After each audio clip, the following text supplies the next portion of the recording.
Last night's SmackDown was the debut of the Thunderdome, which supposedly promised a brave new future for the WWE. However, they followed a lot of the same old formulas.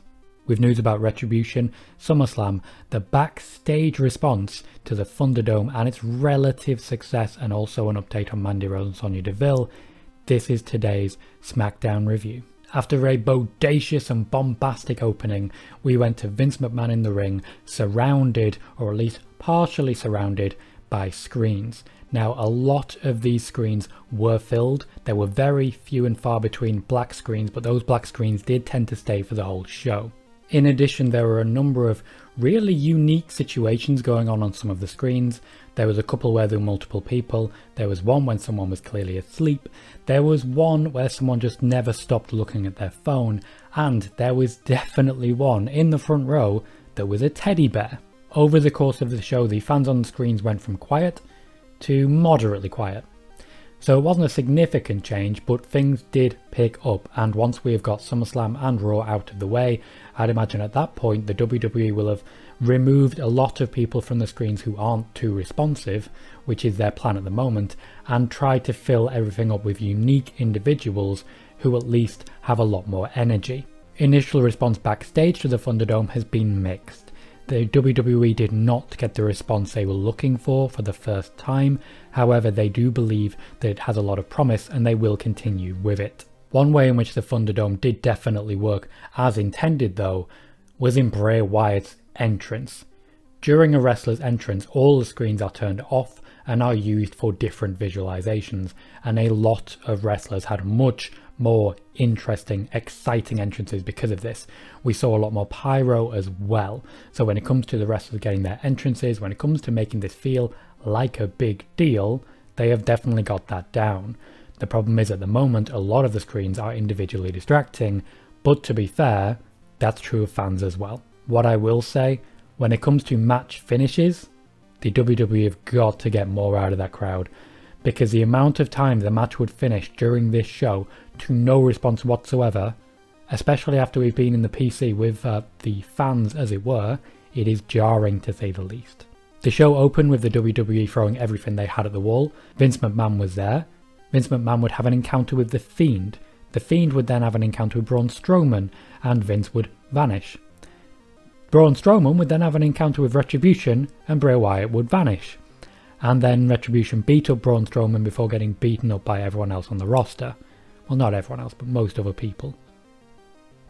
Retribution, as is now becoming traditional, were in the opening segment, and once there was a commercial break, they took their lickings and they vanished, and we didn't see them again for the rest of the night. This is not a pattern that I think is the right way to go about this. Big E's match with Sheamus was quite hard hitting, but it did come down to the fact that quite a lot of people were still gathered outside of the ring to fend off Retribution. Corbin and Riddle got into a scrap. This distracted Sheamus, who got rolled up by Big E and now has even more of a grievance against Baron Corbin. I don't know who I'm supposed to boo here. I'm guessing it's Corbin because that is usually how it plays out. But we do know we are there to cheer Big E, who picked up another win. That is 3 for 3 over The Miz, Morrison and Sheamus. No small names there. We go backstage where Jeff Hardy has had a hit in the knee. It turns out later in the night that it was AJ Styles hitting him from behind while they were together fighting off Retribution, which I like to see. Around Survivor Series time we always get the team versus team thing, and it's nice to throw a little bit of personal issues into there when they can. What I don't like though is the fact that we had Jeff's knee getting checked out. 20 minutes later we went back to this and Jeff was still having his knee checked out, and 50 minutes later Jeff finally got the knee brace he'd asked for 50 minutes before, which takes about 2 minutes to put on. What the hell sort of doctors have they got there? Don't answer that question. Our next match is the Lucha House Party challenging Cesaro and Nakamura. If you've been following my live streams on Mondays, Fridays and Sundays, you will know that this match was not ever planned to be on the SummerSlam card. The actual match is very good. We see a lot of early flips.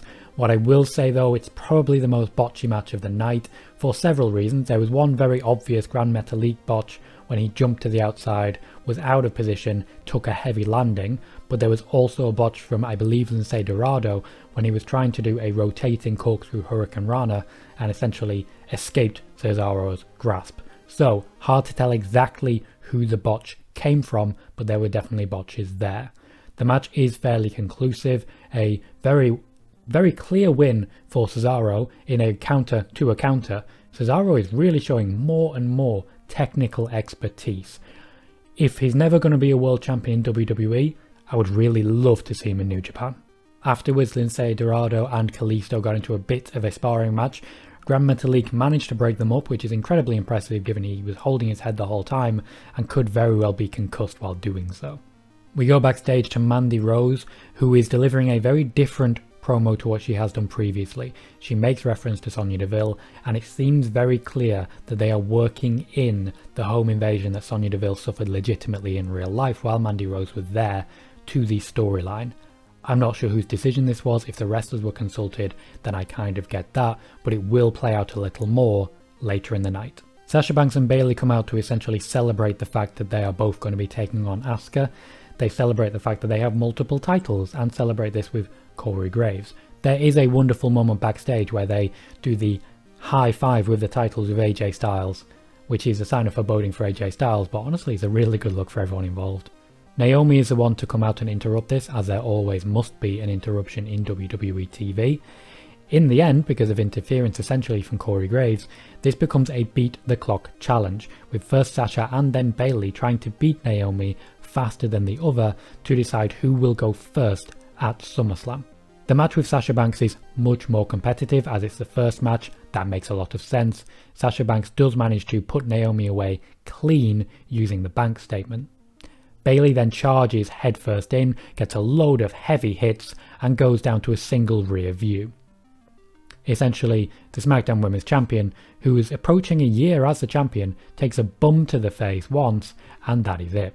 To be clear, yes, I am being cynical. I am happy to see Naomi get a win. I just don't feel this is the win that anyone's particularly happy with.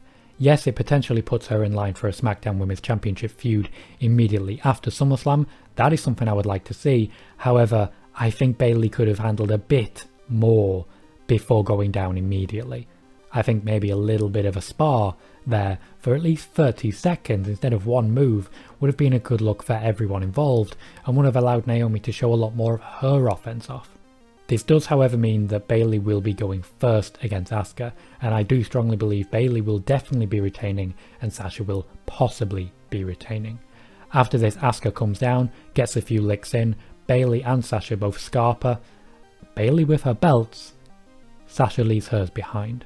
We go backstage to Sonya Deville, and upon being seen by the fans at the Thunderdome, Sonya Deville gets a cheer. I am really happy to see that. This was a great time to show some support. You can boo her afterwards, as in fact the fans did, although I believe that audio is clearly sweetened. You can boo her at SummerSlam, but I think that first moment when she first appeared on camera was the right time for a cheer, and I was campaigning for this on my Friday SmackDown preview live show as well. I'm very happy to see it happened. Dana Brooke goes to ask if Sonya Deville is okay, and she gets slapped so hard I wouldn't be surprised if she was bald after SummerSlam. Deville then comes out and essentially says that she is changing the stipulation to the hair versus hair match at SummerSlam. No longer hair versus hair, it will now be a no disqualification match and the loser must leave the WWE. If you stuck around waiting for the news on this one, here it is. Essentially, Sonya Deville was contacted by the WWE almost immediately after news broke of the situation with her home invasion, and she was asked, what do you want to do? Mandy Rose was offered the same thing. Together they decided on this, with the option that it leaves of Sonya Deville leaving with her hair, taking some time off, and they can have the hair versus hair match upon her return. There is also a concern in the WWE that she may not wish to return. A large part of this comes down to the fact that the more over you get as a wrestler, the more likely you are to have people obsessing over you and stalking you and trying to break into your home. This is far from the first home invasion of a WWE wrestler there's been. I personally hope she comes back. I would love to see her wrestle, as I think anyone who follows me on Twitter knows I've been a fan of Sonya Deville essentially since she debuted on the main roster. I love her style. You do not find it anywhere else outside of, for example, a Baszler or a Rousey, but even then, Deville's promos really set her apart as well. She has everything required to be the absolute pinnacle, and it would be a crying shame if she was forced to give that up because of fans. However, if that is her decision, I would completely understand that, because people have been so invasive of wrestlers, particularly now. It is really genuinely disgusting. Nikki Cross speaks backstage about where is Alexa Bliss. She has a very bad feeling and she is missing her friend. These promos have been fantastic from Nikki. I want to see more of these. I feel the way she's reacting, because she essentially, in her mind, fed Alexa Bliss to the Fiend. She misses her friend, she wants her back, and these are such personal and emotional promos that I think this is some of Nikki Cross's best work. It's tremendous. I would love to see more of it. Alexa Bliss does not appear on SmackDown.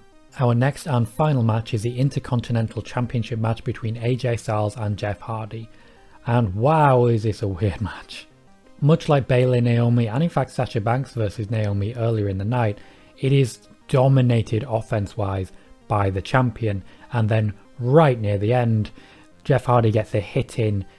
The concept is that they're trying to say on commentary is that he hits AJ Styles in the head with his knee brace, then hits the Twist of Fate and the Swanton to become the new Intercontinental Champion.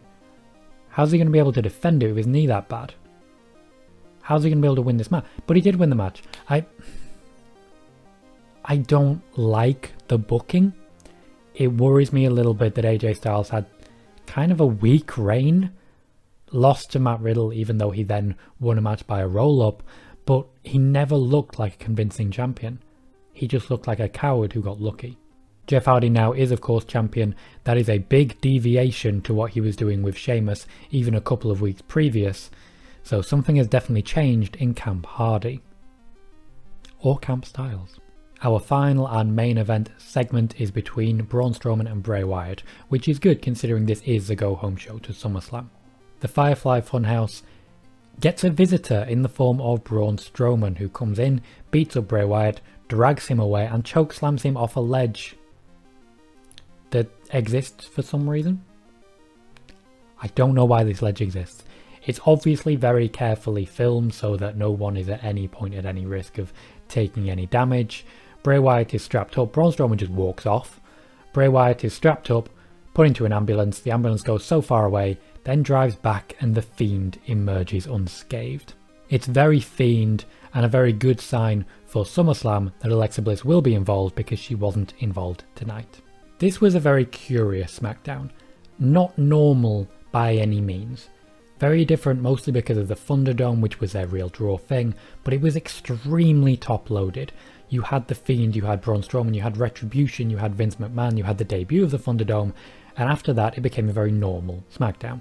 Of the 4 matches, the tag team match was definitely the best overall quality.